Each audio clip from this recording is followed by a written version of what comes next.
Closed captioning of this program is made possible by the Fireman's Fund Foundation.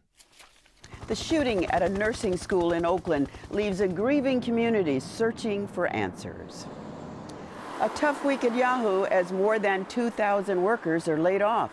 The company's new CEO promises leaner times ahead. Chevron loses the fight to pay lower taxes for its Richmond refinery. And the opening of baseball season starts with an announcement by the Giants of a big plan for the site next to the ballpark. Coming up next.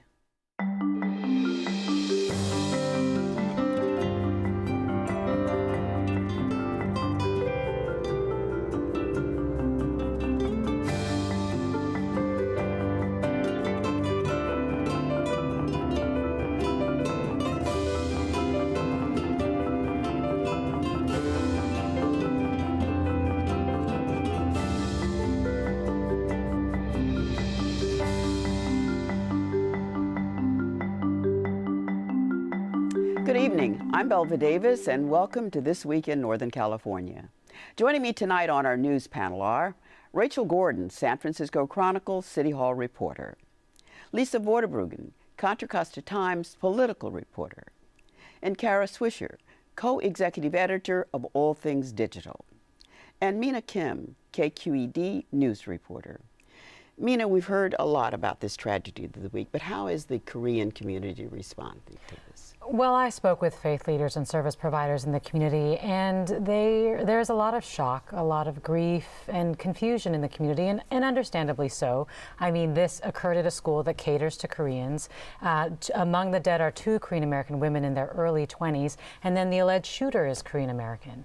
And so you have a lot of pain and confusion in the community, but at the same time, you also have some folks expressing a little bit of discomfort too, that people might perceive the community differently as a result of this, because the Korean community isn't one that's in the mainstream media very often, and it seems like when they have been for 2 major stories that have involved Korean Americans, they've been shootings, campus shootings, the Virginia Tech massacre, and now this Oikos University shooting. And so there is that concern, whether it's real or not is still a question.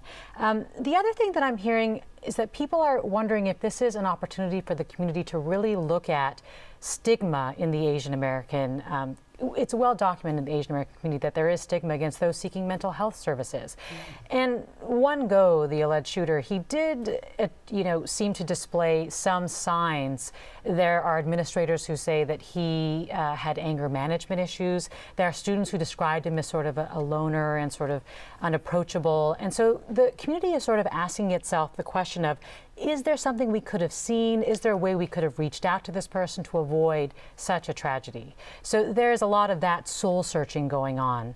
And then it's not just the community reacting. Mayor Jean Quan, right after the tragedy, used this as an opportunity to say, question sort of the availability of guns in the community. And even at Tuesday's memorial, where they were honoring the 7 victims, she asked the question, is this Oakland? And answered it by saying, no, this is America, where you can access a gun easier than you can access mental health services. Can you talk a little bit about the Korean community in the Bay Area, Korean American community? Is it very church-based? Is that where a lot of the social interaction goes on? Is it family-based, or is it politics? Tell us a little bit about the church plays a very central role in the community. It's a lot of times where they will go to, especially recent immigrants will go to be able to develop networks in the community, learn how to reach services, how to start a business. I mean, it's really a very central place for the Korean American community. And so I think one thing that the Korean Christian community would like is to be able to respond in a way that helps people understand that it's a large community, it's a diverse community, and it's one that, although it's sort of flown under the radar, that's very active in trying to improve the situation, not just for Korean immigrants, but also for the Bay Area region as a whole. In fact, that was part of the reason they held the memorial service at Allen Temple Baptist Church. They were trying to say, look, we're very much in the community, and there are a lot of folks that are impacted by this tragedy, not just us. No, what do we know about this university? I know I can speak for myself. I had never heard of it before. Are there many universities like that where immigrants come and and to get special education for certain programs, or? I don't know very much about this particular university, but a lot of questions are now being asked. Clearly, I'm not alone in that. They've been asking questions about, you know, its accreditation, about its pass-fail rate with regards to nursing, since that's one of the major fields of study that it offers teaching in. And so those questions are now being asked. Certainly, it, like the community, was flying under the radar, and now just come out in a really I mean, I thought big what way. was astounding with this is when you look at the victims, it wasn't just Korean, it really was a melting pot of what America has become, right? And Nigerian and Indian, the Koreans, I mean, it's really quite phenomenal. Gun violence doesn't know any nationality or race. I mean, that's unfortunate. They think that that's how we look at a community, but this right. I think that's a perception or a concern within the community. Whether or not the public is actually reacting that way, we'll see. But certainly you're right, and that's why there's this sort of conflict between taking ownership of this whole tragedy, or at the same time just saying, wow, this was somebody who really, you know, went off the rails, and we really need to focus on helping the families of the victims and helping our community support each other and rebuild after. So what's next? You mean in terms of, Yeah. well, you know, in terms of this person specifically, he's right now sitting in Santa Rita jail without bail, and he hasn't entered a plea yet. He's expected to at the end of the month when he reappears in court. But the community, I think, right now, what I was hearing from them was that they want to focus on comforting, on using this Passion Week or this religious week related to Easter as a way to really support the community. And then later on, maybe focus on these larger questions of community supports. Are there any issues within the community that need to be addressed to be able to... And of course, there's the centerpiece. He was after a particular administrator over tuition dispute. Are there questions about the amount of tuition or about the ability to get refunds? I mean, is there an underlying question Well, there? and that could happen anywhere, right? I mean, anyone could have a dispute over a payment and Absolutely. go, as you say, off the rails. Right. I think the biggest questions that are being asked right now is, what made this person go off the rails? How can we avoid this in the future? And is there anything that, because he was at a school, and he was at a Christian community school, so that does leave some asking questions. Why couldn't he get some support? And he also left, though. Right, but he did also leave, exactly. And there is that question of what prompted that and what could have been done, you know, to try to... Right. A tragedy, an emotional one. We're going to turn to one that wasn't quite not as personal as what has happened in Oakland, but down the peninsula there at Yahoo, I understand. This was an emotional week there. Absolutely. For another reason about jobs and no jobs. No jobs, actually. They laid off 2,000 employees, which is its largest RIF in its history. And Yahoo's, it's not a long history of Yahoo, but it's enough time that it's the largest one they did. It was 14% of the entire company. And there are more to come, which I've been writing about. But they're trying to save Yahoo's business, essentially, which has been declining in recent years. Although it's still a very profitable business, it still has 700 million people using it. Mostly it's mail and it's news services. It still has faced a lot of competition from Google and Facebook especially. And so they're trying to find a way, as have the past 5 CEOs, to turn it around.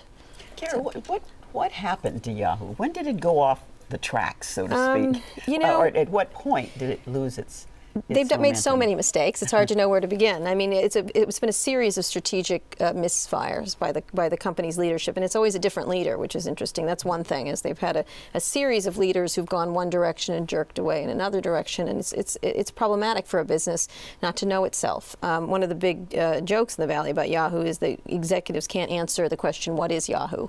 I think Google executives can answer that, Facebook executives can answer that, and Yahoo's had a hard time over the years as things have changed. And I think probably the first big mistake was competing with Google during the search wars, when that was not what Yahoo was. It was a technology war that Google won handily, and they ended up not winning it. And then they moved into an area where they were going to do all sorts of original media content. That didn't work out. And then they moved to another CEO, who was the founder, Jerry Yang. And at the time he became CEO, Microsoft made a hostile takeover bid for $41 a share, or 30, it was 35. It was high. And now it's a third of that. So he didn't take that offer, which everyone would have been very wealthy had he taken that offer. And then after that caused a lot of damage. They brought in another CEO, Carol Bartz, who flamed out famously, a very tough lady, but was not the right executive, was from the enterprise space, and she, jerked it in another direction, and now they have this new CEO. What about the board? Where have they been? Well, that's a very good question. It's probably, I have called it the most incompetent board in internet history, although the AOL board certainly could compete in that regard over the years. It depends who you want to blame here, but I think the board is exactly the problem. Let me ask you, I mean, 2,000 people are out of work now. We're seeing that the unemployment rate nationally is going down now. We're talking about a tech bubble in the Bay Area and Silicon Valley. Is Yahoo alone in this? Is it something we need to be concerned about for the broader tech community? And can these folks who all of a sudden are out of work, can they go and knock on Facebook store or Google store and get some work? Well, many of them have. Actually, there was a lot of talent exodus going on at Yahoo of really talented people. Almost the entire research organization went to Facebook, Microsoft, and Google.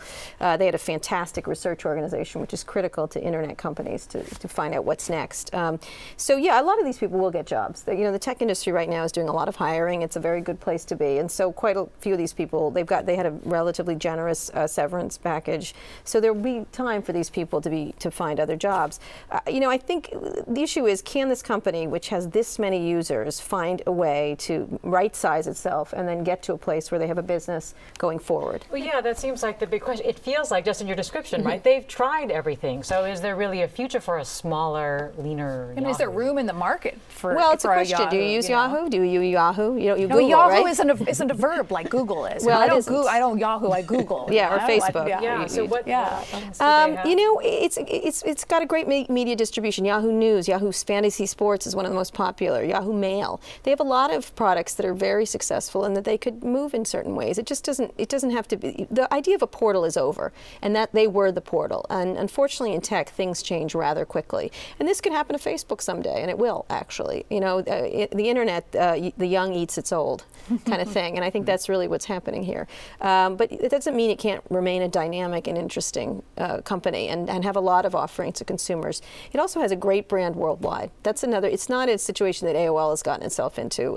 It's a very popular brand. It's a great brand. Regular consumers don't think about the mess, the board mess and the management mess that's been present here. And so it certainly has a chance, and it's very profitable at this point. It's just not growing. And that's really, internet companies, technology companies have to grow. And when you look at something like Apple, which, it was almost bankrupt, really, when Steve Jobs came back, it cut itself down. It had hundreds of, a lot of products, and it moved down to 4 products. Well, now it's the most valuable company in the world. So, well, I'm hearing people say that they actually some people like this new CEO's moves. They think he's being really aggressive and decisive. Yes. Well, he's being aggressive, suing Facebook over patents. Some are questioning a little too much aggression. Facebook is one of their partners, and they sued them without warning, pretty much. So he's doing a lot of stuff. So the question is, you have to wonder. There's an expression: are you active or productive? He's very active. We'll see if it's productive or not. We'll see. I'm not sure what's going to happen. Will all of the sorrow that accompanied these firings, so it wasn't just firings, it was done I'm told, in a pretty brutal way. Tough, yeah. How much will that hurt him in trying to move forward? He's a tough, gruff guy from Boston. He likes to do his Boston accent thing, talk about the Red Sox. I think when you're firing people, you might want to be a little nice, kind of thing. The night before the firing, he talked to the top executives, and he said it was all their fault. I think, when you've had this very rocky situation over a couple of years, you don't need someone to tell you you're an idiot. You already know it. So I wrote something saying that you might want to, when you're getting a pink slip, you might want to be a little nicer to someone.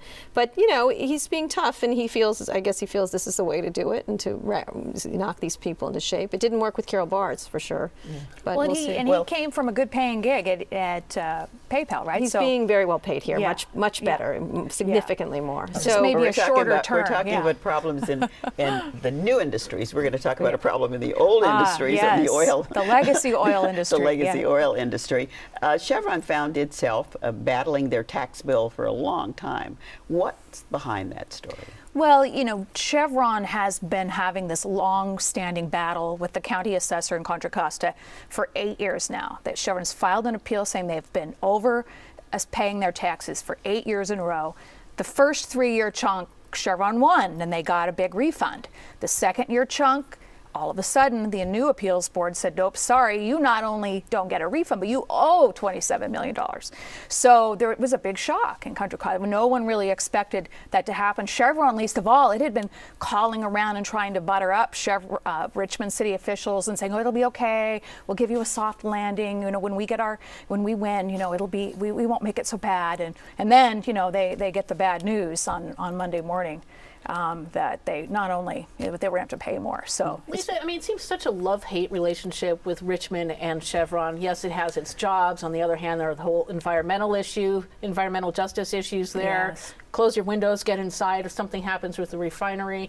I mean, what's its role now in Richmond? I mean, are there going to continue to be the political fights between the government and the biggest industry there at the refineries? I mean, there just seems to be no sign of it ending. I mean, Chevron is the largest taxpayer in the county. It contributes 30% of the rich city of Richmond's general property tax money. So, and they have jobs, but as you've said, you know, a lot of people in the community would love for them to go away. I mean, Chevron's been there since 1912, something like that. So you've been there a long time. Any chance Chevron will go away? Is there anywhere else? Well, Chevron keeps sort of saying, hey, you know, if it gets too bad here, too rough here, we'll just pick up our oil refinery and go somewhere else. They've said that about a quarter of a century at least. Yeah, but I think as long as it remains too expensive to ship gasoline from other places, no matter how cheap it is to make, you know, they will continue, you know, to make it here. And they've put an awful lot of money into that refinery. And, you know, Chevron, not to, you know, I mean, no one wants to say in defense of Chevron. That's a phrase no one says. But Chevron indeed is entitled to appeal its property taxes if they feel they've paid too much.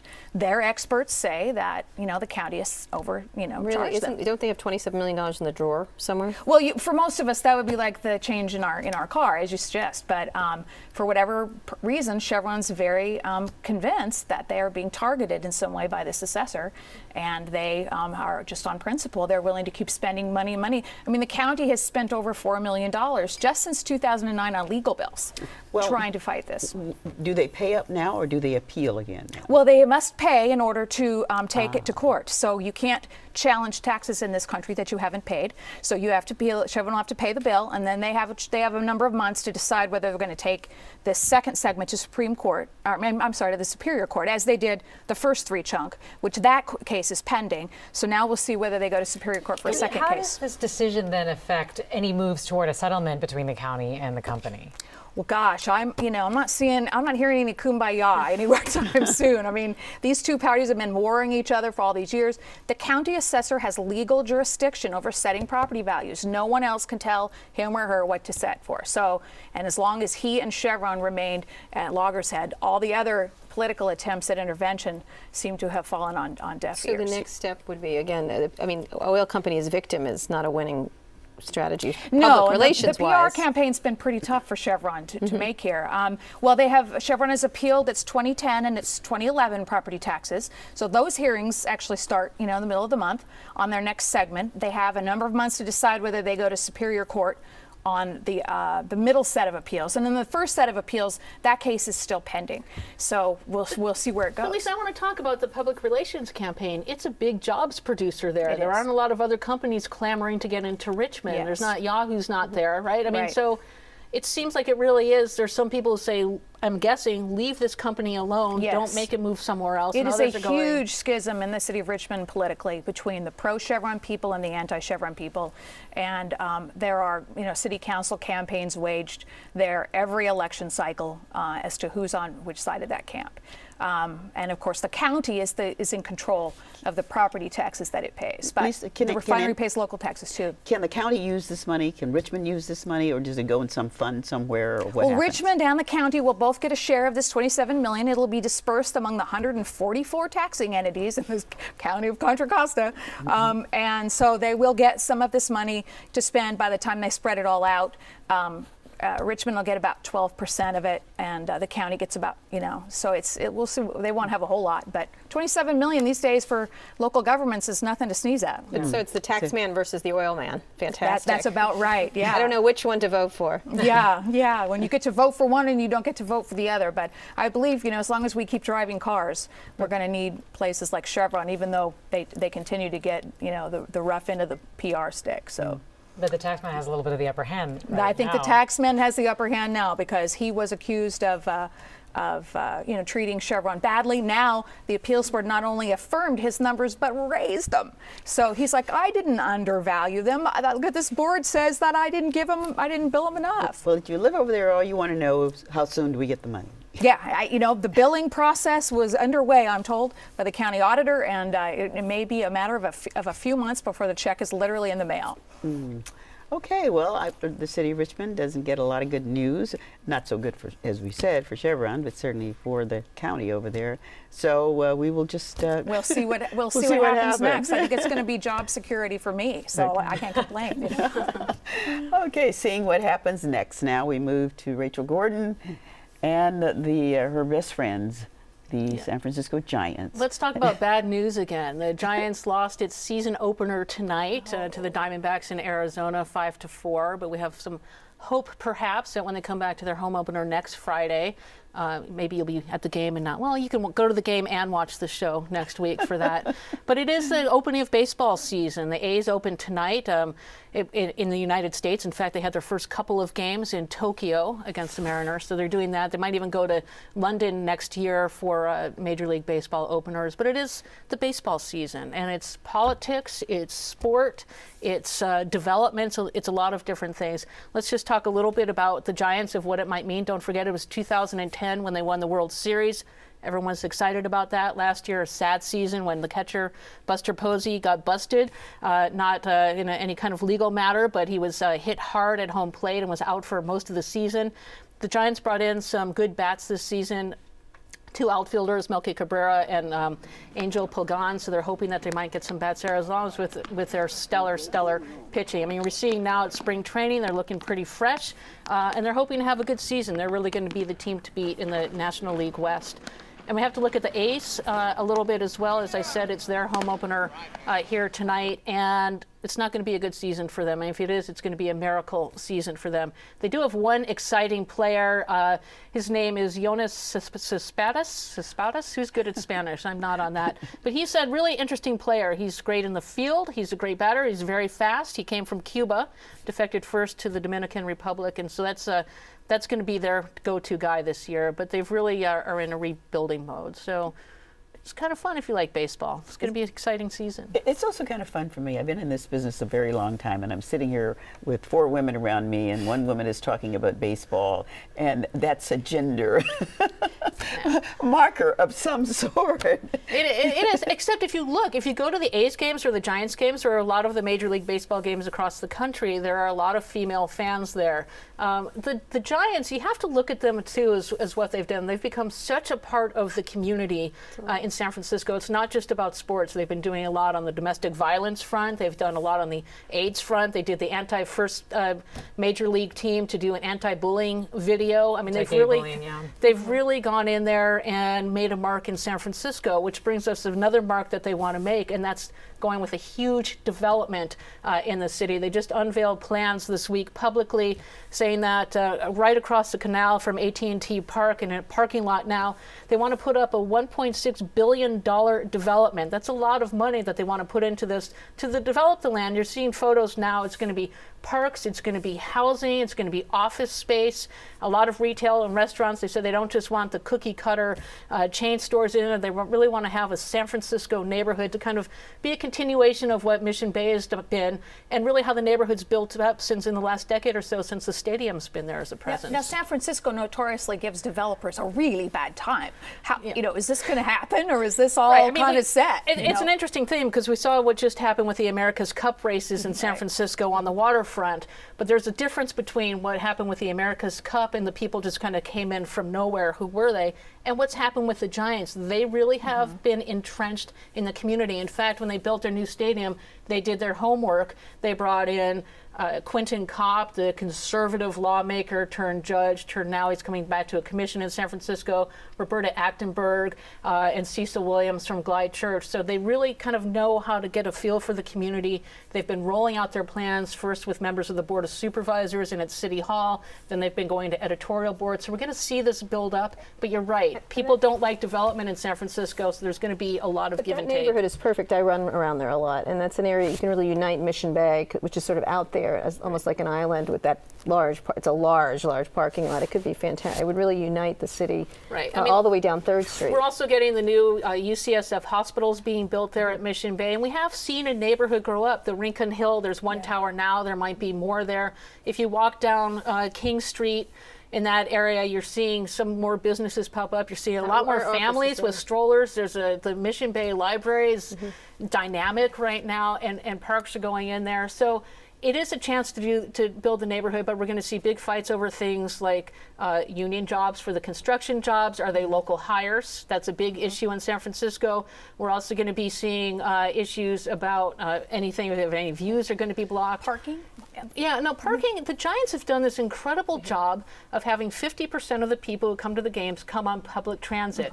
But a big question is going to be, how do you get more people into that area with transit? Can you afford it? Well, they do have that rail down 3rd Street now. Yeah, so all we need is a winning team. Now, if there's a good field, they're winning. There was a way to even get parking, that. even planning commissioners may find it hard to turn them down. Well, thank you, Rachel. Thanks to all of you, in fact, for joining us here tonight. And that is it for tonight. Visit kqed.org/thisweek for archives of our program and to subscribe to our newsletter and our podcast. I'm Belva Davis. Thank you for watching. Good night.